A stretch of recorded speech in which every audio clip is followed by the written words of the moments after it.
In this week's Wild World of Weather, it's severe weather season across the nation. First is the significant storm and tornado that was spawned last Friday in Mississippi. Towns all across Mississippi over to Alabama were affected by that weather and the impacts with widespread wind and hail reports.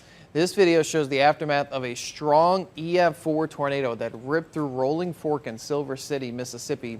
That EF4 rating means the winds range from 166 miles per hour to 200 miles per hour.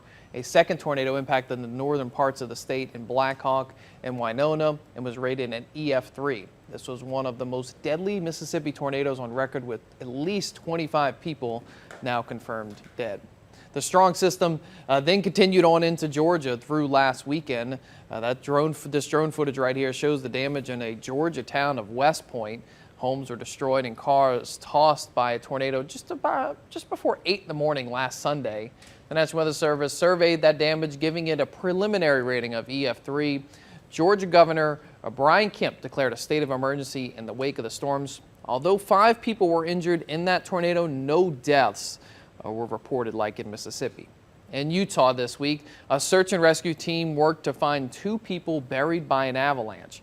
They were riding on a snowcat and were overwhelmed by the avalanche in Morgan County. According to officials, 7 people had been riding 2 of the snowcats. 2 people were injured and 1 got entrapped when the snowcat was covered by that snow. One of the riders was transported to a local hospital with a significant leg injury, but nobody died in that incident.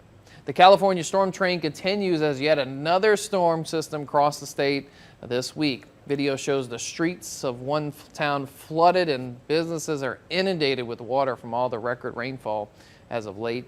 Many areas along the coast have exceeded their yearly rain total by more than 100%. And yes, it's only March. South Lake Tahoe has received more than 200% of their normal snowfall to date.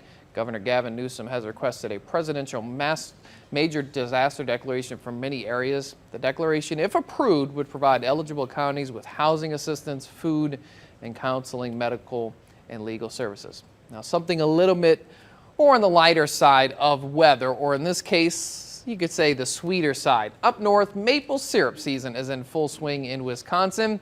The March weather in the Midwest makes for the ideal time for maple syrup production. Late season snow actually does help with the syrup production, as the cold temperatures keep the sap much cooler. Folks up that way welcome snow even into April just for the benefits to that maple syrup season. So it's interesting to note. I wanted to end on a good note because we had so many bad tornadoes. We've had some deaths from the storms.